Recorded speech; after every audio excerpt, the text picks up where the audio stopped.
Buenos días. Es un honor teneros aquí después de tanto tiempo trabajando juntos para que este evento hoy tenga lugar. También es un honor tener el placer de introducir a Eugenio. Cuando empezamos a organizar la CAS y se dijo, bueno, ¿quiénes van a ser los keynotes este año? Eugenio fue la primera persona que vino a mi cabeza. Tuve el placer de conocerle hace más o menos un año en Barcelona en uno de sus workshops. Sus palabras me transmitieron mucho, me llegaron y lo que me pareció más importante es que me inspiraron. Así que hoy está Eugenio aquí y espero que sus palabras os conmuevan tanto como me hicieron a mí. Bienvenido, Eugenio. Muchas gracias. Bueno, pues muchas gracias a los organizadores por invitarme y bueno, a veces lo hago mejor que otras. Hoy no se sabe, ya me contaréis. Yo me he dedicado a esto del cambio toda mi vida. Tanto que aparte de esto no sé hacer la O con un canuto. O sea, pero lo digo de verdad. Lo que voy a hacer hoy es compartir con vosotros mi viaje tanto personal como profesional y lo que he aprendido, los hitos más importantes que he aprendido durante estos casi 30 años que me llevo dedicándome profesionalmente a la gestión del cambio. Yo creo, mi experiencia es que el límite de desarrollo en donde realmente está sucediendo lo más importante y en donde estamos mucha gente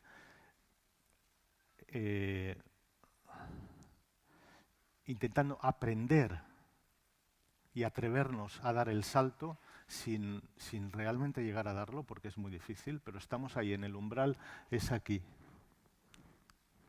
No. Lo siento. Así ahí. Ahora sí. Vale. Es el punto en el cual se encuentra lo que llevamos más dentro de nosotros mismos con lo que está más fuera. Ahí es donde está el punto de desarrollo en el campo de la gestión del cambio. Todo lo demás que se hace en todos los demás niveles, que fue a nivel de organización, a nivel de equipo, a nivel de coaching individual, a nivel de estados, naciones, organizaciones, mercados, etcétera, etcétera, todo eso, mal que bien, ya se empieza a saber bastante bien qué es lo que funciona y qué es lo que no funciona. Pero el desafío ese que nos lleva al punto de conectar lo que llevamos más dentro y lo que llevamos más fuera, ahí es donde estamos todos, que si nos atrevemos, bueno, muchos por lo menos, si nos atrevemos o no nos atrevemos a dar el salto. Bueno, algunos de nosotros, algunos eligen ir por este camino, es ir hacia adentro para encontrar dentro de sí mismo las verdades que les permiten. Lo que pasa, el problema de los que van hacia adentro es que se pueden atascar en el y sin realmente no contribuir en nada en la acción a intentar cambiar el mundo el planeta, las organizaciones que en tan mal estado están.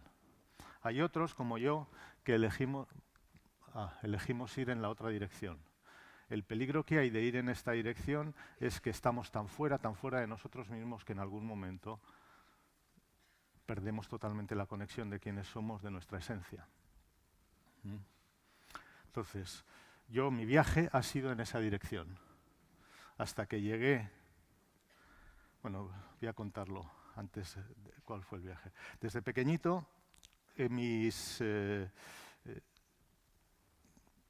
siempre he preguntado el porqué de las cosas. Tanto que cuando fueron las bodas de plata de mi promoción en el colegio, o algún compañero de colegio de aquella época me dijo, dice, no nos habíamos visto en 25 años, claro, y me pregunta, Moliny, durante 25 años desde que nos hemos visto, me he preguntado cada vez que he pensado en ti, dice, ¿te habrá obligado la vida, le habrá obligado la vida a Moliny a dejar de preguntar por qué? Digo, bueno, me dejó de piedra, ¿no? Entonces, luego me he encontrado con profesores míos que me decían, eras un alumno molesto, ¿no? Y Y bueno, se puede decir que más o menos hasta los 30 años, cada vez que preguntaba por qué o intentaba cambiar algo, lo que recibía era palos. Cobraba en forma de palos. ¿Mm? Claro, con lo cual es la rebeldía y la ira la que era el motor para intentar cambiar las cosas, ¿no? Y pasó una cosa muy curiosa a los 30 años, que mandé la primera factura y de cobrar pude cobrar, por primera vez, por hacer exactamente lo mismo, por preguntarle a mis clientes del por qué hacéis las cosas así y no rendirme con ante la primera respuesta, no aceptarla. ¿Mm? Bueno, tantos palos recibí aquí en España, y sin entrar en detalles, que bueno, decidí muy temprano en mi vida que en cuanto pudiera me iba, y a los 20 años me fui a Suecia, buscando la paz esa que anhelaba, un sitio donde yo pudiera descansar sin palos, ¿no? Y bueno, allí lo encontré, allí estuve durante 30 años, allí me formé, allí estudié, allí desarrollé todo lo que he aprendido a nivel técnico y formal sobre el tema de la gestión del cambio. Me fui con 20 años, a los 30 mandé mi primera factura, a los 54 me volví a España. Durante este tiempo, por hacer una historia corta, la envergadura y la complejidad de los encargos que me iban haciendo, no me preguntéis por qué, porque yo no me he movido para buscar para ampliar el horizonte, sino simplemente he ido haciendo las cosas y he tenido suerte de llegar a los sitios adecuados en el momento adecuado, como por ejemplo cuando conocí a Vanessa y me han invitado aquí. Yo no sé lo que he hecho para estar aquí, pero bueno, son cosas que han ido sucediendo, ¿no? Y bueno, entonces los encargos iban creciendo en complejidad, en envergadura, y bueno, empecé a trabajar con las Naciones Unidas, empecé a trabajar con multinacionales importantes, etcétera, etcétera. A los 50 decidí volverme a España. Me enamoré de una mujer de aquí y digo, bueno, el amor, ¡guau! Me tiro a la piscina. Y bueno, me vine, solté todo mi mercado allí, monté una escuela de formación en mi arte aquí en España, que iba muy bien, junto con 2 socias, una de ellas mi mujer. Seguí con mis clientes de consultoría, porque son los que tenía internacionales, porque para ellos les da igual donde viva. Los locales en Suecia, pues no, poco a poco fueron desapareciendo y no tenía ningún mercado aquí en España. Pero bueno, me iba bien. Pero claro, lo importante era que yo cuando volvía con una arrogancia que no os podéis ni imaginar. Es el retornado que vuelve del gran consultor Moliní moviéndose por todo el mundo, que viene a enseñar en España que ¿no? Me creía el rey del mundo, iba a comer el mundo. Todo iba muy bien, hasta que 4 años después de venirme, en el 2012, tuve que dejar la empresa de formación por desavenencias con mi socia. Al mismo tiempo, mi mujer, por la que me había venido a España, se dio cuenta de que yo no era el hombre de su vida y se fue. Y yo estaba en un periodo de trabajo tan bestial, daros cuenta que yo estaba yendo en esa dirección, que, bueno, hubo un periodo al poco de dejar la empresa y quedarme solo, pues entré en un periodo de viajes que podía ser tan desquiciado como salir de Barcelona un día por la mañana, llegar a la hora de comer a Estocolmo, tener una reunión en Estocolmo, de Estocolmo coger un avión y irme y volar vía París hasta Johannesburgo. Al día siguiente tener una reunión en Johannesburgo y a las 6 de la tarde volver a Berlín. De Berlín otra vez a Barcelona, de Barcelona, así, ¿no? A Dakar, a Nairobi, ¿no? Hasta que un día, recuerdo, llego a Dakar, me cogen en un avión, en un jet de estos particular, de la multinacional con la que estaba trabajando, me llevan hasta una pista de tierra en mitad de la sabana, donde hay una mina. Allí me recogen en business, claro, me recogen con una limusina Hummer blanca, brillante, me llevan a través de todos estos poblados, a cual más mísero, todos alrededor de la mina. Y claro, me habían contratado para ayudarles con el programa de sostenibilidad, especialmente en el tema de la relación con las poblaciones en torno a las minas de 12 países africanos. Bueno, y yo estaba ya ahí dentro de esa limusina viendo todo esto y bueno, ¿qué hago yo cobrando el pastizal que estoy cobrando en una limusina de estas y que esto para ayudar a esta gente a tener un nivel de vida mejor? Yo decía, esto no, es aquí algo que no cuadra, ¿no? Al día siguiente vamos a ver al equivalente al alcalde de una población en la cual entramos en el jardín de su casa, bueno, jardín, un terreno de sabana, o sea, tierra, ¿no? Y en la linde de su jardín estaba el pozo abierto de la mina. 150 metros, una mina a pozo abierto, mina de oro. Y intentando hablar de cómo podíamos empezar a establecer el diálogo con él y con las distintas poblaciones y tal. Y el tío intentando, se notaba que estaba tenso, estaba sentado en una silla de plástico con sus 4 mujeres detrás y luego, yo no sé, tropecientos niños todos jugando por allí alrededor y demás. Nosotros éramos 4 blancos, un australiano, un estadounidense y 2 europeos, cuando de repente el señor este da 2 patadas en el suelo, se agacha, coge un puñado de tierra y dice, ¿cómo quieren ustedes que yo me ponga a hablar con ustedes cuando yo sé que si el precio del oro en el mercado internacional sube tantos centavos la onza, ustedes me expropian la tierra? Porque entonces es rentable hacer un agujero aquí para llevarse el oro que hay debajo de mi casa. Ese mismo día, por la tarde, cuando acabé de trabajar, volvimos a la mina, tuvimos una serie de reuniones y a las 5 de la tarde salí a dar un paseo por la sabana, fuera de la mina, que estaba prohibido en realidad, porque hay bichos salvajes allí, ¿no? Y empiezo a pasear y no sé lo que pasó hasta las 9:30 o las 10 de la noche. Vuelvo en mí, oscuro como la boca del lobo, no veía las luces de la mina y oigo por un lado las hienas y por otro lado los leones. Y tan mal estaba que pensé, qué bien que nadie va a pensar que soy tan imbécil que me he querido suicidar por león. Pero por favor que no sean las hienas que se comen a las presas vivas, que sea un león que las matan primero. Y allí pensé, digo, estoy muy mal, esto está muy mal para pensar estas cosas. Con lo cual volví, no recuerdo cómo volví a la mina, trabajé los 2 o 3 días que me quedaban y cuando volví a Barcelona,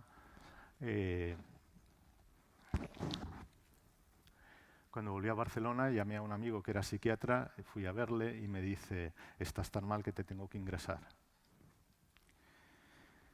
Y entonces yo le pregunté, no sé de dónde me vino la idea, digo, ¿y te importaría si en lugar de irme a un psiquiátrico me voy a un santuario? Y ahí me he pasado 3 años. Esta es la vista desde mi ventana durante 3 años en el santuario de Lorda, está en el Solsonès, cerca de Andorra. Ay, perdón. Y bueno, lo que voy a compartir ahora es todo lo que he aprendido allí y la forma en la que he ido reconectando cosas que había aprendido antes con lo que he aprendido allí en el santuario, ¿no? Durante este tiempo que estaba ahí en el santuario, pues salía a trabajar de vez en cuando porque había clientes que todavía me buscaban, pero yo no estaba en condiciones de salir a hacer mercado, ¿no? Sino simplemente me llamaban y yo iba, ¿no? Seguía viajando a Suecia, Alemania y tal, pero con un ritmo mucho más relajado. Me podía tirar a lo mejor 2 o 3 meses en el santuario y luego salir a trabajar durante 2 o 3 semanas y luego vuelta allí. Salí del santuario en enero de este año, va a hacer justo 1 año ahora. Bueno, ¿cuáles son las lecciones que he aprendido allí? Bueno, primero, en el camino hacia arriba y luego cuando el derrumbe hacia adentro, ¿no? La primera lección: las personas cambian cuando quieren. Sí, Las personas cambian cuando quieren, punto. Esta es la única teoría del cambio que nos hace falta para funcionar. Todo lo demás son añadidos a esto. Si no te crees que las personas cambiamos cuando queremos, yo creo que vas a tener un problema muy gordo si quieres gestionar el cambio. Si quieres promover o gestionar el cambio. Se dice que la única constante es el cambio. Es una verdad con modificaciones. La única constante es el cambio, pero el cambio adaptativo, el cambio por el cual las personas se adaptan a los cambios en su entorno, sean que se sientan forzados a cambiar, sean que hay cambios que nadie les fuerza, pero simplemente la situación, el mercado, la organización va cambiando y se tienen que adaptar. Pero eso no significa que la gente quiera cambiar, sino que es que no tiene más remedio. Y no es lo mismo. Lo que es una rareza es el cambio intencional. Alguien, o una organización, o una persona, y cualquier cosa que haya por ahí en medio, que decide, yo voy a seguir este camino, sean unos valores, sean unos objetivos, sea lo que sea, y se mantiene en ese camino. Eso es una rareza. Yo que trabajo, de los últimos 8 años, he trabajado mucho con procesos de elaboración estratégica en empresas y organizaciones, he llegado a la conclusión de que la mayoría no quieren definir una estrategia. Hacen un montón de cosas para que parece que están trabajando estratégicamente, pero no lo están haciendo, porque la estrategia es simplemente estar a la que salta. Donde hay una oportunidad, ahí vamos, sin tener absolutamente ningún límite, ¿no? Que eso es lo que es una estrategia. Te marca una dirección y te marca unos límites de por dónde sí y por dónde no. Entonces, la gente cambia cuando quiera y las organizaciones cambian. Perdón, un segundo. Y las organizaciones cambian cuando una masa crítica de personas decide cambiar. El sueño húmedo de muchos de los que se dedican a facilitar procesos de cambio es este. Por favor, si te importa poner el Javier.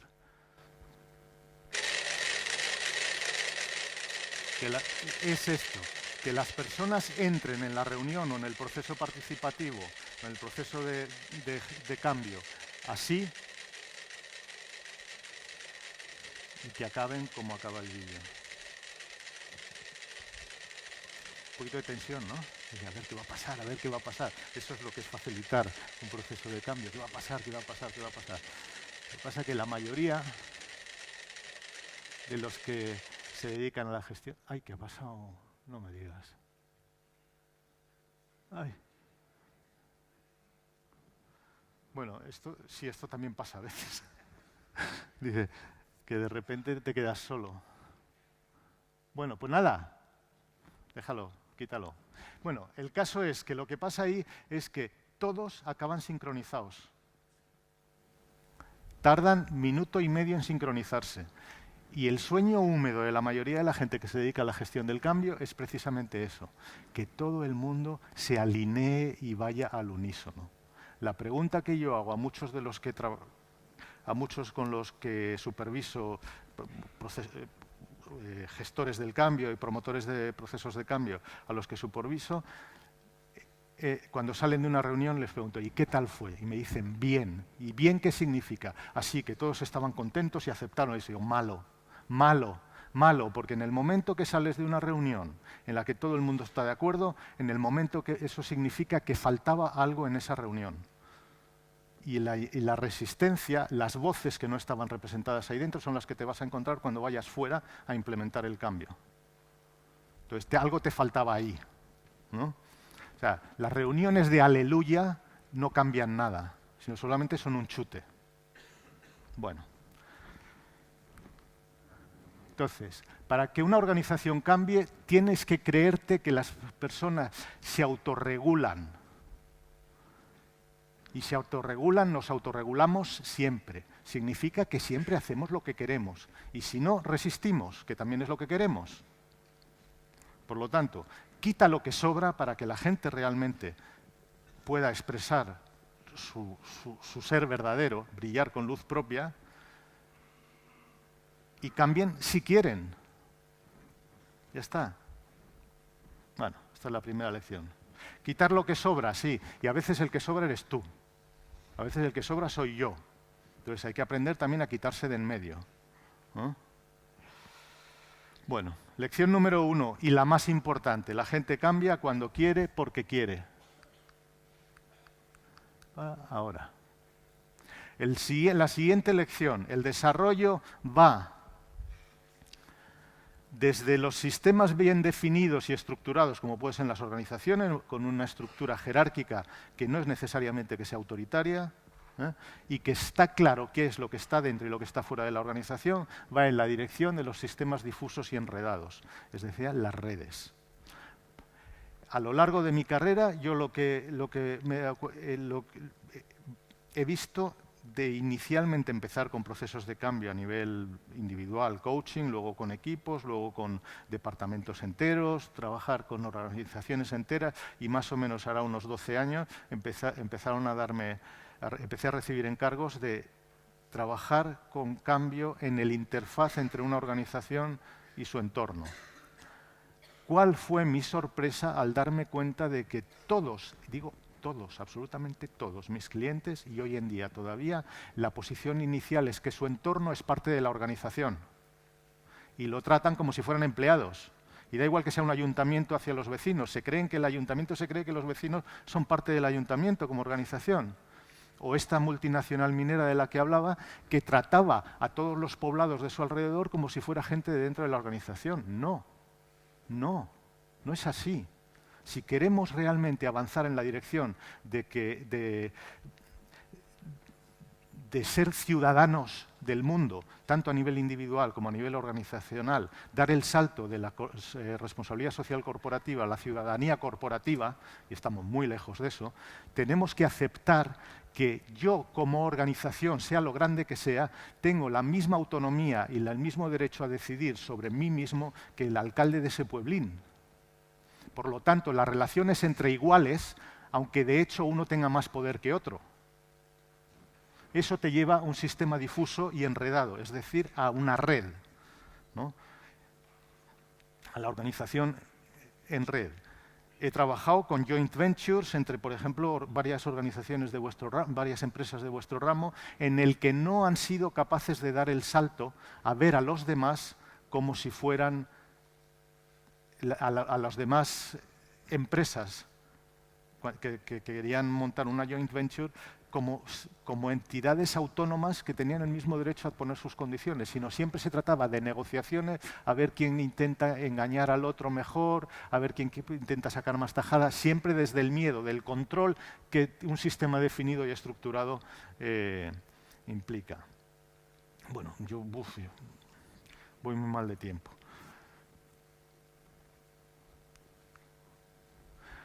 Donde hay cambio, hay continuidad. Lección número 3. Inicialmente, pongamos que hay una fuerza por el cambio, alguien, una instancia dentro de una organización quiere cambiar en una dirección. Y lo primero, cuando se empieza a encontrar algo que quiere una cosa distinta, aparece lo que las fuerzas por el cambio viven como resistencias. Lo único que pasa es que si tú le preguntas a las personas que dan voz a esta resistencia, a veces en voz alta y a veces simplemente saboteando o haciéndose pesados, simplemente inercia, ¿no? Entonces, si tú les preguntas a las personas que las fuerzas por el cambio identifican como resistentes, les preguntas, ¿y vosotros qué hacéis? Dice, lo único que hacemos, nos apoyamos a nosotros mismos para que las cosas no cambien. Nosotros lo que queremos es la continuidad, ¿no? Entonces, y cuando tú les preguntas, ¿y cómo percibís vosotros que queréis la continuidad a los que quieren cambiar? Los percibimos como avasalladores. Entonces, al final se acaba con las fuerzas por el cambio que perciben a los otros como resistentes y los resistentes que perciben a los que quieren cambiar como avasalladores. Entre esas dos actitudes no hay nada que hacer. No hay nada que hacer. Se hace un montón de trabajo, sí, se hace un montón de trabajo, pero no hay movimiento. Se trata de empezar a ver que al mismo tiempo, igual de legítimas son el cambio que tú propones que el no cambio que otros quieren. Las fuerzas por el cambio y las fuerzas por la continuidad pueden dialogar, ¿no?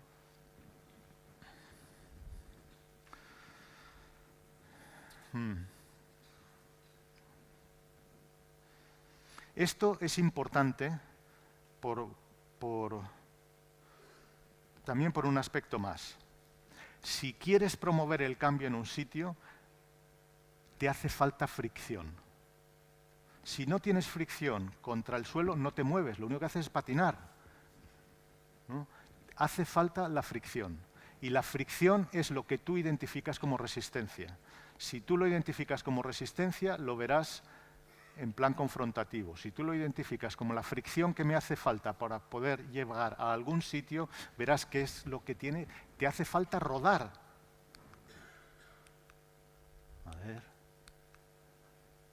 A ver, el tío este cómo va a mover el coche si no tiene fricción, ¿no?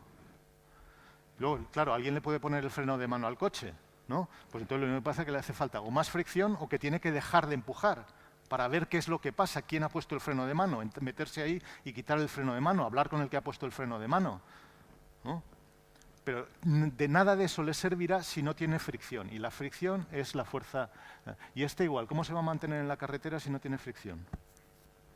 Un ejemplo, toda la persona entusiasta, por ejemplo, una entusiasta de temas de sostenibilidad o de temas medioambientales, ¿no? Se ha hecho un nombre como investigador y como investigador y como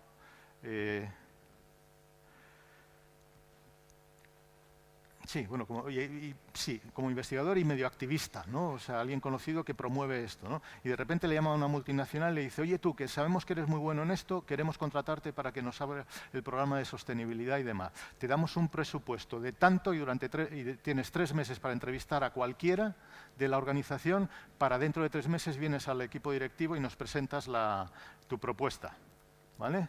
Entonces el tío dice, ¡guau, qué bien! Por fin me voy a poder ganar la vida de verdad haciendo lo que quiero y realmente teniendo una diferencia. ¿Qué pasa a los 3 meses? Entra en la sala, todo bien puesto, con su PowerPoint, con su propuesta y no sé qué, y se encuentra un montón de tíos, todos encorbatados, con traje gris, así, ¿no? A esta persona el error que ha cometido, desde mi punto de vista, esa es la resistencia, ¿no? El error que ha cometido es pensar, secuestrarse con su propio entusiasmo y no preguntar que dónde está la fricción. Que, por ejemplo, cuando le hacen el encargo, preguntar, ¿y a dónde no puedo ir? ¿Qué cambios no debo introducir? ¿Qué cambios, si intento introducirlos, me echáis o me hacéis la vida imposible? Antes de aceptar. Porque así vas incorporando ya en el mismo mandato que recibes por las fuerzas por el cambio, la fricción, aquello que te vas a encontrar después que son resistencias. No sé, espero explicarme. Otro de la diferencia entre sistema y campo. Importante. Hoy en día la mayor parte de la gestión del cambio, en el mejor de los casos, se hace desde una perspectiva sistémica. Es decir, vamos a analizar la organización o el entorno o el sistema en el cual queremos cambiar y vamos a ver dónde podemos entrar para influir en él. Lo que pasa es que cada uno de los nodos, en el momento que entras en el sistema, una metáfora es, ¿os acordáis cuando erais pequeños que poníais en una cartulina un montón de limadura de hierro y luego jugabais con imanes y que empiezas a mover los imanes y se mueve todo, ¿no? Dice, en el momento que entras en un sistema, el sistema deja de ser sistema, porque en el sistema siempre hay una instancia que pretende entender el todo. Pero en el momento que entras en él ya no puedes entender el todo. Lo único que haces es, como estos imanes, estar en contacto con lo que está más cerca de ti. Punto. ¿Y qué es lo que puede hacer que te mantengas la orientación dentro del campo? Es el contacto contigo mismo, el contacto con tu misión, el contacto con la tarea y la compasión por aquellos con los que tienes contacto, ¿no?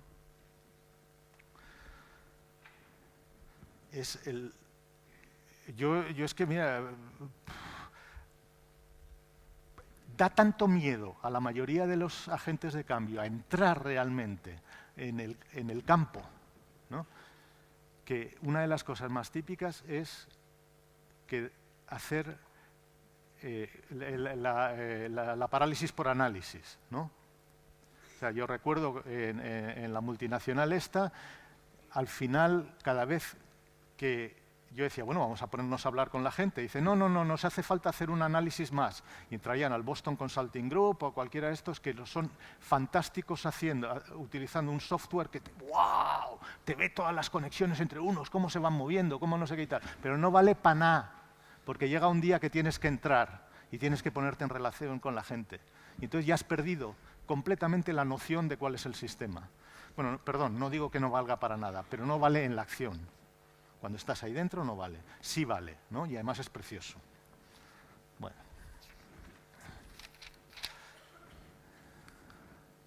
¿Alguien que sepa el tiempo que me queda? Que no lo sé a qué hora ha empezado. ¿5 minutos? Bueno, nada. Nada, imposible. No, salto. Aquí. Esto sí lo quiero decir.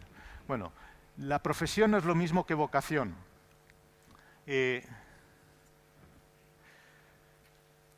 Una vez yendo yo a la Universidad de Ikea, me coge un taxista en el aeropuerto de Ámsterdam. Era un sikh con turbante, me mira fijamente y me pregunta, dice, bueno, ¿y usted a qué se dedica? Yo le doy una respuesta enlatada, ya, me dedico a diseñar procesos de cambio y tal. Dice, no, pero ¿usted a qué se dedica realmente?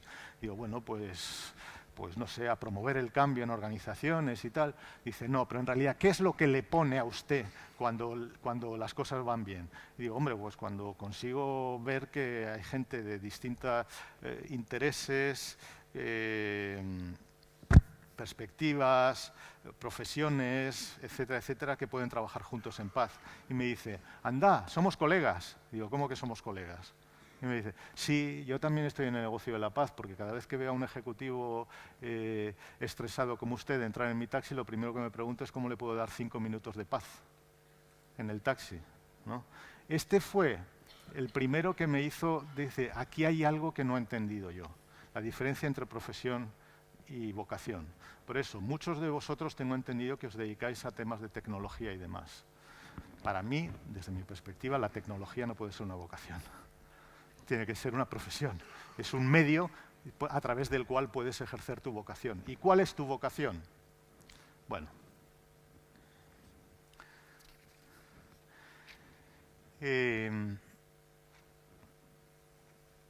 Eso es de lo que voy a decir. ¿De dónde viene el origen de la vocación?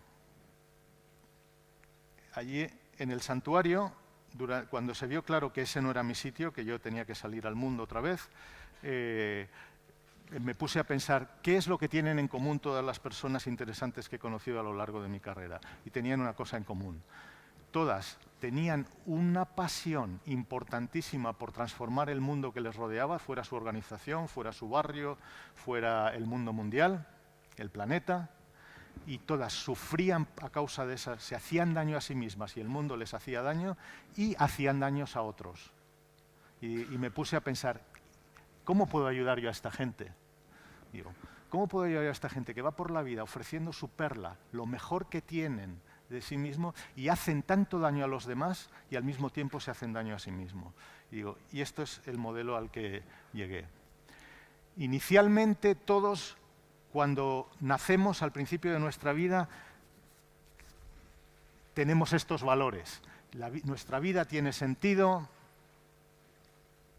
nos sentimos amados, nos sentimos acogidos, no tenemos miedo de que nos vaya a faltar nada, etcétera, etcétera. Consideramos que el mundo es un lugar seguro. Y luego pasan cosas. Viene una piedrita, como en la metáfora de la perla, viene una piedrita, entra dentro de la ostra, nos hace una herida y poco a poco empezamos a creer. A veces esa piedra es solamente un granito de arena, a veces son muchos granitos de arena pequeños y a veces un pedrusco muy grande, ¿no? Pero esto es en lo que acabamos creyendo.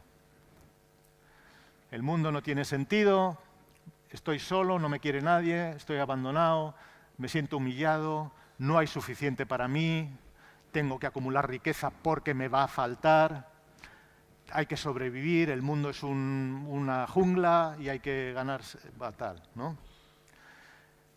Hay muchísima gente, pero muchísima gente que funciona desde aquí, desde esta perspectiva.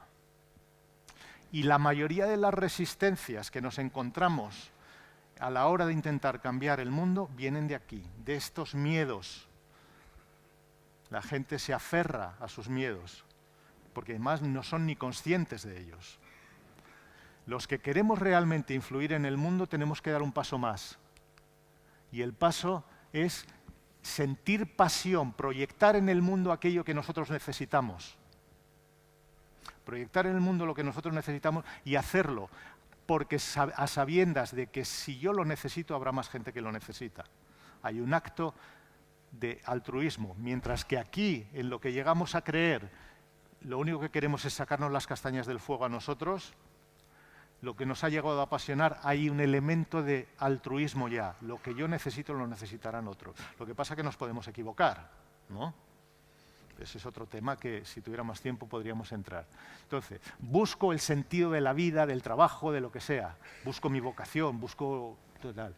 Construyo comunidades para que la gente se sienta incluida, incluido yo. Promuevo el empoderamiento. No quiero que la gente se sienta desmotivada porque no tiene poder para influir en su trabajo. Creo riqueza, distinto de acumular riqueza. Y creo espacios seguros en los que la gente quiera sentirse segura. La mayoría trabajamos desde esta perspectiva. Y está bien. El problema está que si no añadimos otro nivel,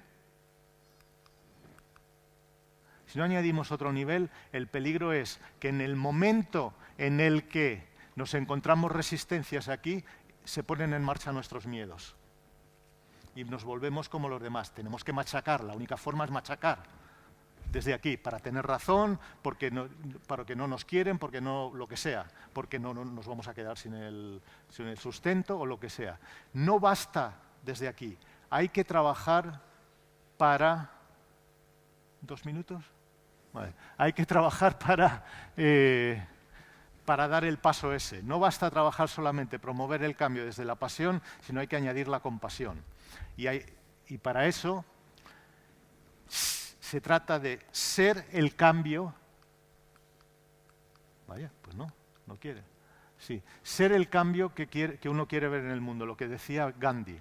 Y no es fácil, no es nada fácil. Por eso la mayoría de las veces, para dar el paso tiene que pasar algo que nos recuerde y nos obligue a revisitar las heridas originales. Y supongo que más de uno aquí lo habrá pasado. A mí me pasó en el 2012 que todo aquello en lo que yo creía, desapareció. Todo aquello en lo que yo basaba la pasión desapareció y la vida me obligó a irme, a retirarme para meditar cómo dar el paso Yo solito, a algunos nos hace falta un ariete para que se nos abra el corazón. Para otros lo pueden hacer poquito a poco. Bueno, ya acabo. Lo que pasa es que cuando ofrecemos la perla con todas estas capas y la vamos ofreciendo al mundo, nos ponemos en una posición muy vulnerable, porque a lo mejor el mundo no lo quiere. Y a lo mejor en un mundo en donde hay mucha gente que está motivada por sus miedos, lo que van a hacer es atacarnos. Entonces,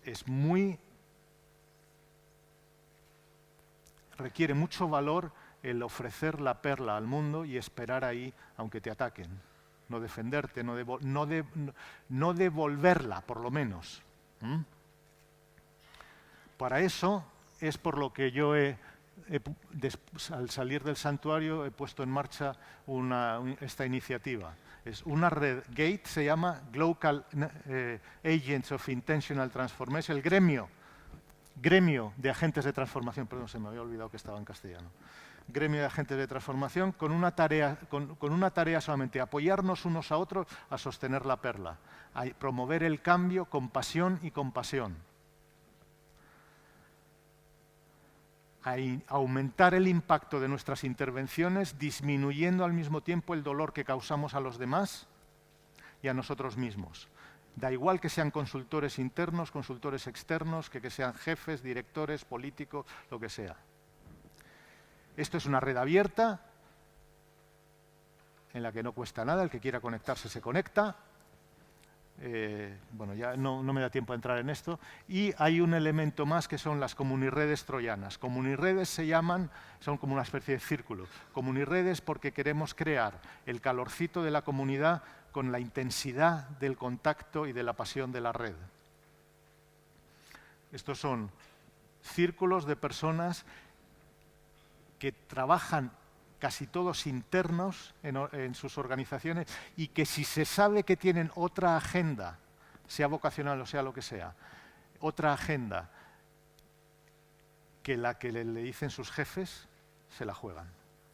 Por lo tanto, son troyanos y además la pertenencia a un círculo de estos, por lo general, es clandestina, en el sentido de, ¿no?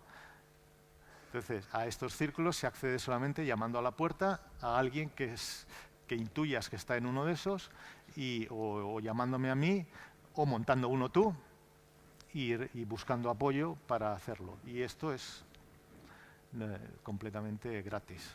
Es mi perla hacia el mundo, es esto. Apoyaros para que a través de la tecnología podáis vivir vuestra vocación y sostener vuestras perlas. Muchas gracias.